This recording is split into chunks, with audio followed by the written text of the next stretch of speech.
So my name's Elliot. This is Roy. Most of you know us, I think, by now, but I've been coming to the festival since I was a little kid, and Roy's been coming since before I was born. So we like kicking around here. And this morning we took a group on a walk around the grounds. We walked about 2 k's, I think, and we saw 50 species on that walk. And this morning, instead of repeating the talk we gave yesterday, we're just going to go through on the website I was talking about before, eBird. We're going to go through the list and have a look at some of the interesting species. I'll show you how to drive this website as well. And hopefully you guys can start submitting checklists to it. I see from this morning there's been another crew out. Ollie, Ella, Alan, and Simon. Oh, and me. That's quite unusual. Oh no, that's from last year. All right, that makes sense. Okay, so if anyone notices that we haven't got a bird that you may have seen or we may have mentioned along the way, just let us know, and Elliot will add it to the list. So, Sandra, can I just ask how you right click? I can just go in and. I think just your right finger on the. Okay, so yeah, like I said, I'll just show you our checklist from today first. So I was using the eBird app on my phone, which is free. You can get a free account. 2 fingers. Yeah, easy, thanks. And when you go on a bird walk, you can track your distance that you've covered on the app if you want to, and it'll give you a list of species that are likely for that region. So it kind of cuts down the 700 plus species in Australia, so you don't have to go, oh, did I see wandering albatross? No. Was it a snowy albatross? No. Light mantled? No. Sooty? Blah, blah. You get the picture. So it'll just give you the local species, which is helpful if you're just starting out because you don't have to look through so many in the guide or whatever you're using to inform yourself. So, like I said, we saw 50 species this morning, 99 individuals. That's probably a bit of an underestimate.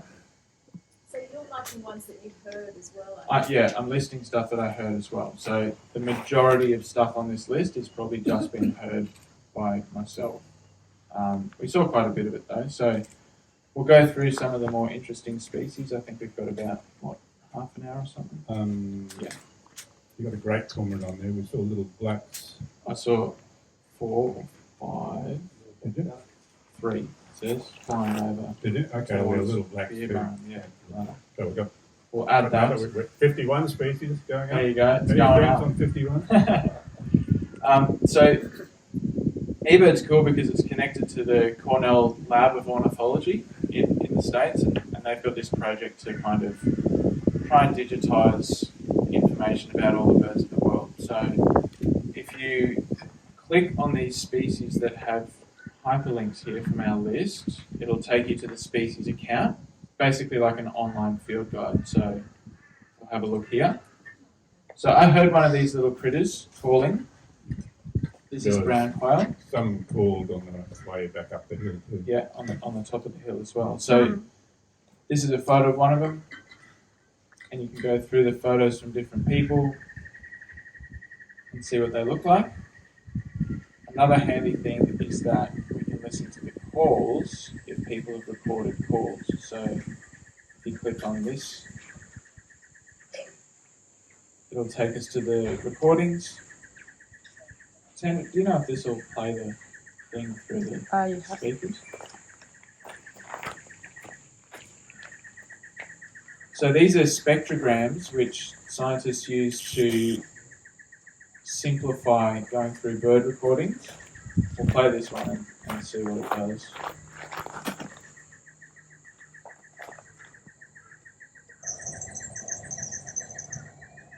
Oh, it's pretty faint, but can you hear that? Maybe you can turn up my volume on the computer. Oh yeah. Yeah, so it's that little note underneath the fairy ring. And the interesting thing about the brown quail in particular, you'll usually find them in a group. Could be 5 or 6 or even 10, And if you flush them, they'll fly in all different directions and scare the hell out of you. They make this whistling noise and they take off.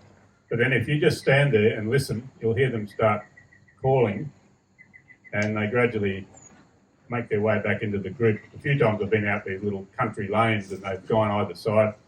So I've just stood there really quietly, and they've actually come out, because I wasn't moving, they walked past, you know, a metre in front of me and joined up with the rest of the mob on the other side. So, yeah, fascinating birds. We won't go through everything like this for every species, but I'll just show you some of the stuff. So you can see a range map for brown quail. So this is based on people's observations that they submit to eBird, and it fills out the range map. So you can see like all down the east coast, into Victoria, through the top end and down to Perth. They're pretty cosmopolitan in Australia, and also occur in New Zealand and in Papua New Guinea. So you can have a good look through this stuff. There's a little description here talking about identification, and it's a really handy resource. This is actually new. This is quite cool. So it's got the list here, our list from this morning, and then it looks like we can just patrol through the list. So we might do that. It's a bit easier than going back and forth. Okay, yeah, there we go. Cool. So this is one of the most common doves around the festival grounds, bar-shouldered dove. They make this call that Roy's going to imitate for me. Yeah. Like that. And they're quite pretty when you see them close up. This scaling on the back of the neck's a bit metallic. It's like a bronze metallic sheen. So if you get a close look at them, they're really quite pretty. But Elliot, yes. is that one that we're hearing a lot, like over the camping area? Yeah. I'll play the call if anyone. People probably have good recordings of the call. So they're about this big, feeding on seeds and stuff like most doves. We'll just listen to the call quickly if we can.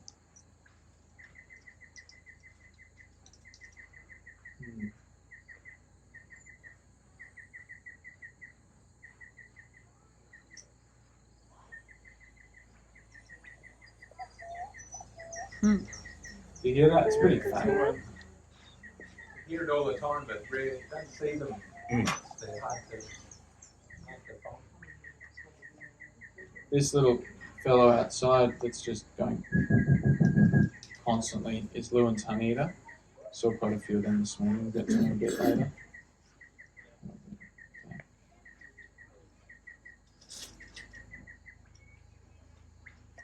Okay, now Roy heard this. I didn't hear this morning, but this is a pretty specky little critter. Rose crown fruit dove. That was just as we were walking down the butterfly walk there, and I stopped to talk to Brian, and I just get called back behind us somewhere. So this is a male here. Very pretty. Quite small, about this big, and very difficult to see. Bigger? About that size. You reckon? Yeah. Okay. God, that's I'll so defer to pretty. your experience. But they're usually up in the canopy, like right up high in the canopy, feeding on figs and fruit. They're quite difficult to see. But a very distinctive call. It's one of those call that little ascends, sorry. Has anyone seen this before? No? Queensland. Oh, yeah. Yeah, they're up Nice. there. They got a close relative, the Superb fruit dove. superb fruit dove. It's got this really dark blue across the breast or the belly on the superb, but they're we get them occasionally in southeast Queensland, but they're very few and far between these days. But up north, they're probably more common than the rose crown.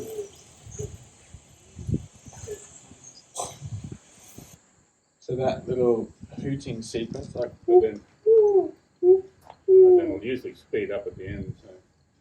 the rapping one, yeah.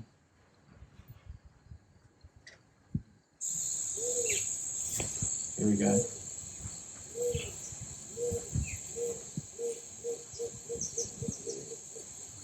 That's what I heard this morning. So. Nice. But they're relatively common in southeast Queensland, particularly where there's some fruiting fig trees and things. Now this next species. So we're going. This list is not arranged by the order that we saw it or anything. This is ordered in taxonomic order. So from the most ancient and primitive lineages of birds through the most modern and derived. So we've been through the doves. They're pretty primitive. Now we're into the cuckoos. I don't think I'll need to play this one because we've probably all been hearing it ad nauseum. But it's a channel-billed cuckoo. We had a quick chat about them yesterday, but they're pretty cool. They're the only cuckoo in Australia, at least, that returns and picks up their babies after the hosts have raised them. And they just fly around squawking like mad dinosaurs, basically. Here's a group in Ipswich of adults. They migrate back north, as Elliot said yesterday, up into Papua New Guinea and a little bit further up into some of the islands up there. And some years ago, I was up doing bird surveys where the South Burnett or the Paradise Dam is up there at Sonnenburg, the one they've had all the problems with the wall. And there was a big fig tree in the middle of this paddock this day. It was one of my survey sites, and as I was driving down, I saw a couple of channel-billed cuckoos fly into it. And friends were with me, so we parked the car and we got the scope out and started looking. There were a lot of other birds in there. There were big birds and barred cuckoo shrikes and things. But suddenly these cuckoo shrikes started taking off. So I said to quickly count them, and we counted 53 of them. All took off in the flock, Yeah, no. and headed sort of northeast from there. It was just normally if you see half a dozen together, that's pretty good. But What time of year? Would they it would have on been migration, it or would just have been origin? migration in probably, I think I did a March. So return migration. Yeah, return migration. Yeah. Cool. Now this little guy is another cuckoo. We've been hearing that around up on the hillside this morning and yesterday as well with our tour. I'll play this call because you'll probably hear it through the festival, but this is another parasite. That's a juvenile, by the way. This is a baby. They've got this nice checkerboard pattern. But this is another nest parasite, so the adults will lay their eggs in the nests of other birds, and then the poor little fairy wrens or whatever get nailed by these things will have to raise a bird that's 3 or 4 times the size. There's another young one. Maybe a pup. Okay, we'll just have a quick listen to the call. If anyone's got any questions about any of these birds too, just sing out. It's not really a formal talk today at all, so. Looks like a big cicada or something buzzing in this recording, so. Can you hear the whistling of the cuckoo in the background?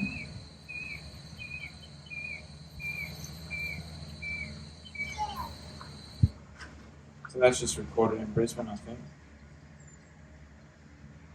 But usually, often at the end of the call, there's a sort of a...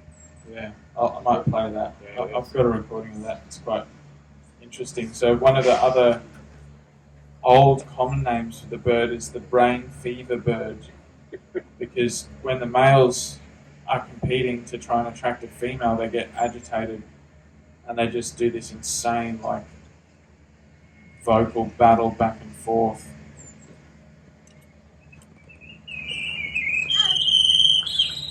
So you can just imagine these guys like, nah, I saw it first, she's mine. And they just get crazy until the female will choose one of them and then they'll depart.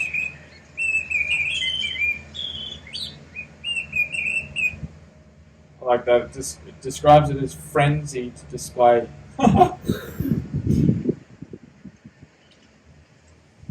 now some boring stuff. We might skip these guys. Most people have seen these in swamps and drains and stuff. Another friendly little critter. Mars lapwing. Most people have been swooped by them, I'm sure. Great cormorant. We've got to add little black cormorant also. Does everyone recognise this bird? No. Without the name next to it. So one of the termite mounds up on the hill when we were up behind the festival site had a big burrow in it, about that big, and that's almost certainly from a kookaburra. There's some fresh scat and stuff around one that. actually flew out. Oh, really? Up there, yeah. Oh yeah, so you guys rumbled it. So an active nest in that termite mound. And then this is the guy that we heard down on the butterfly walk. So this is sacred kingfisher.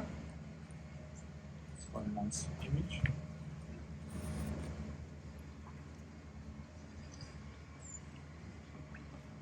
So these guys are probably the most common, or most commonly heard and recognised summer migrant, I reckon. Oh, maybe not. Channelbirds pretty distinctive, but these guys show up around my place in Brizzy around September. You'll hear them start calling. They're setting up their territories. They're looking for termite mounds to breed in. They'll call through till about late Feb, March, and then they go quiet because they've got the chicks, and then they'll be heading off back up north. Oh, here we go. So we heard these, and we saw some lucky people saw a few fly across the top of us. But they should be perching up around the festival grounds. So if you get lucky, you might find them. This is a rainbow bee-eater. You see the tail streamers I mentioned to the people who are near me this morning, the ones that when they nest in their burrow, when they first start nesting, those tail streamers, they have a little knob on the end, a bit like the migrant. And yeah, they just get totally battered and worn. Trashed. But this is probably one of Australia's most spectacular birds in terms of colours and plumage. And it's a big family. Bee-eaters, they occur in Africa and Southeast Asia and all around the world actually. One in Europe. Yeah. And now this was the money bird, as Bill described it. This is the dollar bird that was nesting in that big old Pteridus cornus out the front in that hollow. So we didn't get a great look at it this morning, but if you go back there, I mean they're nesting in the tree. If you go back there in a nice morning, one day this week, if you get one, and you go on the sun side of the tree, so the light's behind you, you should be able to see the red bill and the blue colour of the plumage. They're quite pretty. And here's the big dollars in the wings. So Roy was telling the story of how they got that name yesterday and this morning on the walk as well. Who's next? The squawker. So most people have probably seen this guy kicking around the place. Would anyone like me to play the call or no?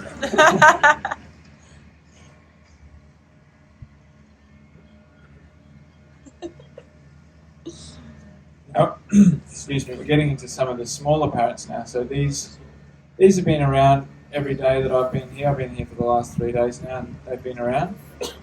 Very pretty. It's difficult to get a good look at them, but if you do, they're very colourful birds. Most people just see them flying away or up in the canopy, but they've got this beautiful, as you can see, how's the colour? Is that right? You can see they've got this deep blue breast, blue wings, they've got this nice red vent. Very pretty bird. That's the backside. Very nice. Might skip rainbow lorikeet, the most common bird in Eastern Australia. Hideous thing.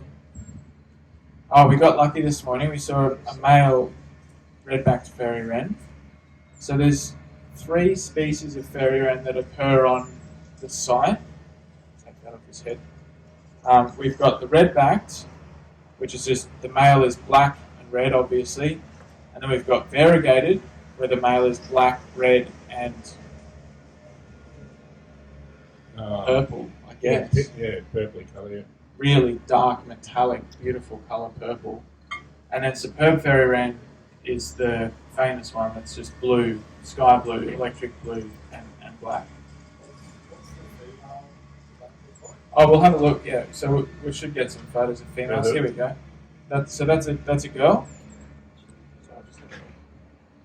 Yeah, so the redback female is probably the plainest of the, all the female fairy wrens are pretty plain, except the redback one you can see there, she's just got the little tanny coloured bill, but lighter on the breast, but they're usually a very nice browny colour. Now, if it was a variegated fairy wren, it would have a longer blue in the tail, the female, and they also have a bit of in the what we call the soft parts around the eye and around the bill, a sort of a tanny colour, as does the female superb fairy wren. So she doesn't have the blue tail. So there's subtle differences between them. So with redbacks, you've got a bird that's basically brown. The female's brown. Superb female looks grey, and then the variegated female is kind of in between both, but has a blue tail. Mm. And then there's differences in the pattern of the facial skin and the colour of the feathers around the eye and stuff. But the first thing I mentioned is probably the easiest way to split them up. Adding to the confusion, though, see if they've got a photo. The males lose their bright coloured feathers in the non-breeding season because maintaining that bright colour is actually very energy intensive. And you can see here, so he's obviously molting into or out of breeding plumage, and he's just got one little tiny bit of red here. A little bit of black in the breast. And a little bit of black, yeah. But so when he's in, it's called eclipse plumage or alternate plumage when they're not in full colour. He's overall a brown bird as well, but his tail is not blue like the females. So that adds to the confusion because you get these males kind of changing their clothes through the year, looking like the female, sometimes looking like the female of another species. Can be tricky, but if you spend enough time with them, you'll get used to them. One interesting thing about the breeding plumage as well, which I'm not sure if my friend's published this or not, but he's been using thermal cameras to do wildlife surveys at night and working in Tassie, and he was finding that when he found groups of fairy wrens, because they stand out in the thermal camera, you can find birds, they're like little fluffy balls, but he was finding when he was coming across groups of superb fairy wren, the male, if he was in breeding plumage, was always in the middle of the females. He was never out by himself. They were always huddled up because it's cold. And the male's always in the centre of a group of females. And so he's got an honours student who was looking into that. And they were doing some testing of the feathers. They were catching birds and removing a few feathers, testing the feathers. And they found that the blue plumage that the males acquire in the breeding season basically has no insulating property at all. It's just for show. It's just colour, that's it.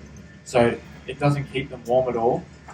Without the little harem of females to keep him warm overnight, he'd probably not be doing very well in the cold in Tassie. So I found that quite interesting. Like, we see these things and we think we have some explanation for them, like that's sexual selection driving the colour, but we don't think of the follow-on effects that might have. So with birds that have red plumage, for example, I was mentioning this on the walk this morning, they can't actually make red pigment chemically in their bodies without chains of chemicals from red fruits or red insects. They need that pigment from their diet. And so that's actually what's called an honest signal.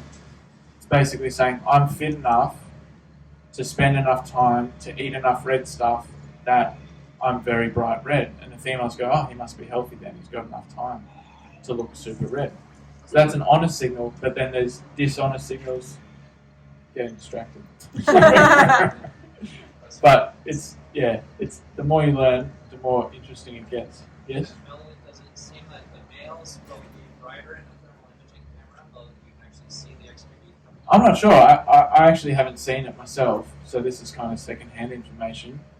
It's difficult with thermal because I've used it quite a bit for my own work and surveys and stuff. And I mean, if you had the birds perched up close and you had a good quality thermal, you might be able to tell the difference, but the difference is probably half a degree or something. and it's mainly like it's weird. Mammals look really hard-edged in a thermal image because obviously we are, basically, but birds are really fuzzy and diffuse almost on the screen of the thermal imaging camera. But that's an interesting thing. I'll message my friend and ask him, actually. Elliot, there's another question just Oh, yeah? Sorry. Fire away. So do they not eat, like, do they not seek out red coloured things when it's not during the breeding season, or do they just process it? Well, I mean, some of them are probably eating red things just regardless. Like the females might be eating red beetles or whatever. But yeah, they don't need to activate that chemical pathway when they're in eclipse blooming. Like there's no need for them to store the red chemicals. I mean, they are a bit. Oh no, that's another female, but you can see the female down the bottom here. Click on that. The males are comparable to that. So they might be able to make some of this buff plumage themselves, but the really bright red stuff, no. There's a beetle on your computer. Oh, really? Yeah, on Do I need to go and take a photo of it? Yeah, you need to collect it. I'll bring it to you. Thank you. Oh, yeah. Oh, yeah.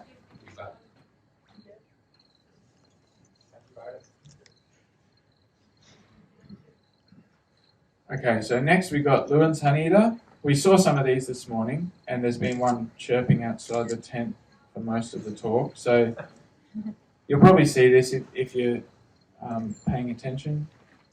They're probably, what, do you reckon they're the most common honeyeater on the site? Certainly, yeah. Yeah, Overall. around the grounds, yeah.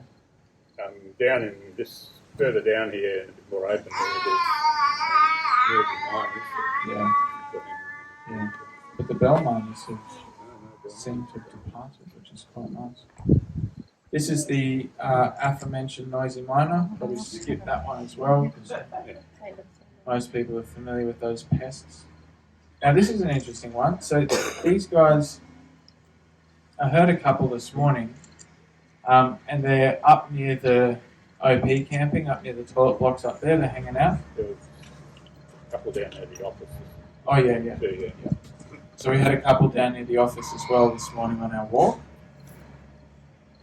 They've got this, I'll see if they've got a decent recording. They've got a pretty gruesome call.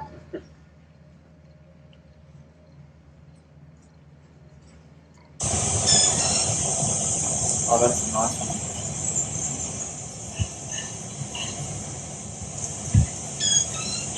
So that's kind of a little compact call. That's some song.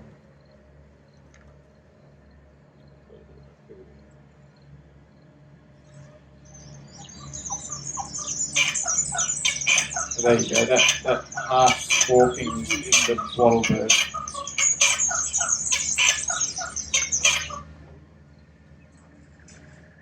It might not sound too bad, but have that outside your window or tent for 3 months.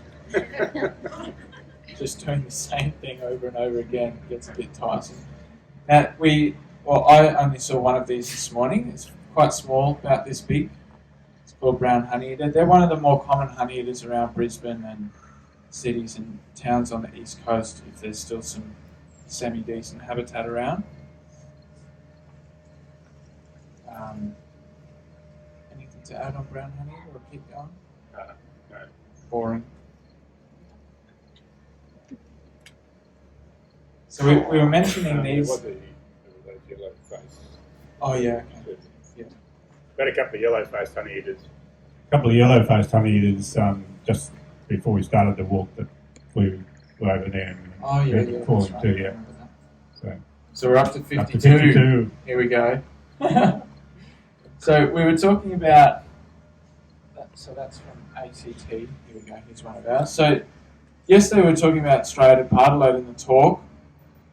These guys are around. They're not calling heaps at the moment, probably because they've finished breeding, but they burrow a little nest chamber into earthen banks, and you'll often see them as you walk past. They'll just fly out, perch up in a tree, and start trilling, calling away. They're only about this big, But if you get a close look at them with binoculars, they're spectacular little things. I'll play the call. Most people, I might do it off my phone actually.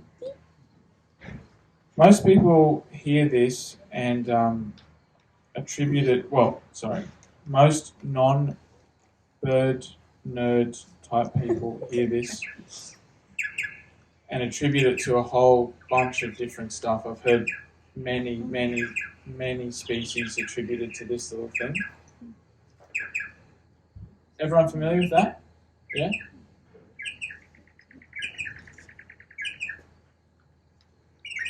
They're interesting little birds. They feed on lerps and things up in the top of usually tall eucalypt trees.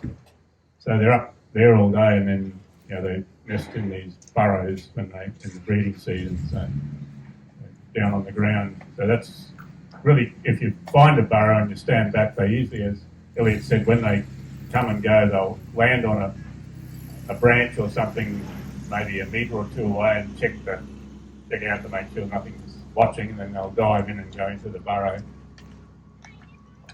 And you were saying the nest chambers, how deep? Yeah, they can be up to a metre long. Yeah, right. Crazy.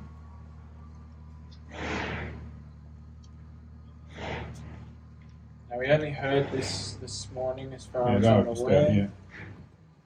These guys like to just hide in the lantana. They're one of the classic little brown birds that people don't really bother looking at or thinking about.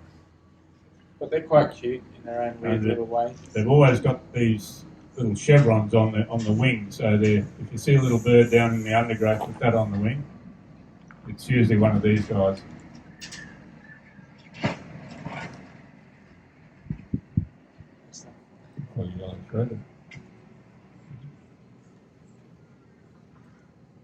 Their calls basically just little scratching and complaining sounds. Usually when they're calling, it's because you're close to them and they don't really like it.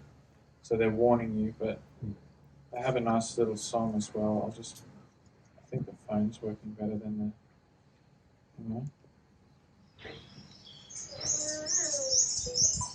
So this is a bit of song.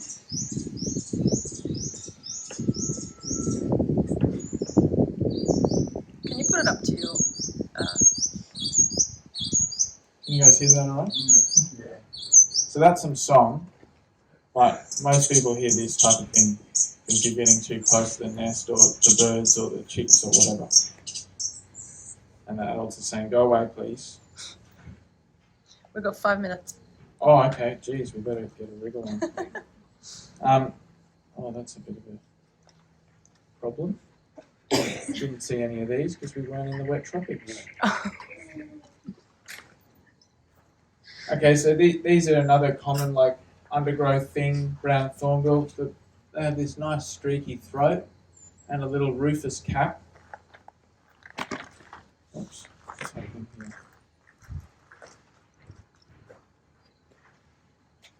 So these are quite difficult to get a good look at unless you've got a pair of binoculars. We saw quite a few around that the golden whistler that was calling this morning. But anyone who was with us yesterday, they were up along up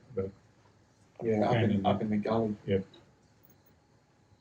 So a lot of those small birds, if you try and attract them by what's called pishing in bird terms, this is a pish, pish, pish, pish noise, they'll come out and have a look to see what's doing it. The thornbills are really pretty good at it usually. This was the little thing that was calling really sweetly when we were setting up the talk, just up here. White-throated Gerigony. So they're bright lemon yellow on the belly, and they've got this nice white throat. They're quite a specky little thing. And now we've got two species of cuckoo shrikes this morning. We've got black-faced, which is quite common. Most people would have seen them flying around. They do this, they do this flight where they flutter their wings and then they close them for a few seconds and then they open them and go like this. So they kind of go away. They have this undulating flight.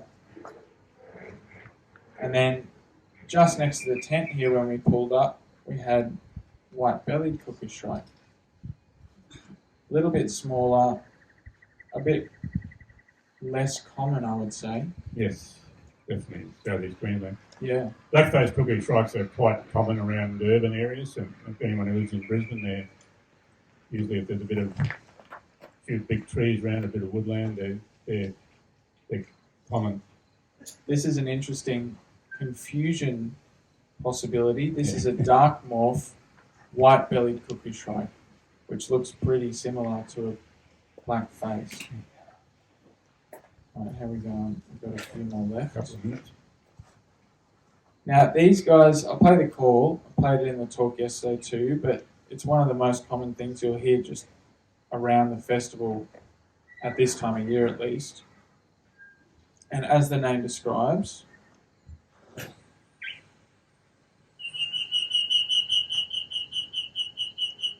they sound like a cicada. They're quite difficult to see because they're usually up in the canopy and they're not that large. This is a female. But the males are this beautiful, like slate grey, like a thundercloud.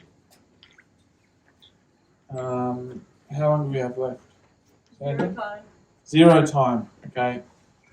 Well, I'm sorry we didn't get through all the species. We were probably just rambling too much, but We rambled too much on the walk.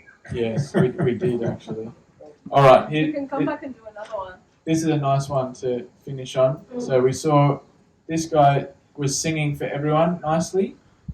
A nice male was performing well for the whole group, so that was good. And that's it. Sadly, no time for questions. But if anyone will, We'll just hang out here. If someone wants Yeah. to buy us a coffee or something like that. So how many spotted this morning? 52. 52. Maybe a few extras as well that we missed on the list, but yeah. So enjoy your time at Bushtime. Thank you for coming on our walks. It's been a pleasure to have you, and keep learning your birds. It's very important. Thank you. Thank you.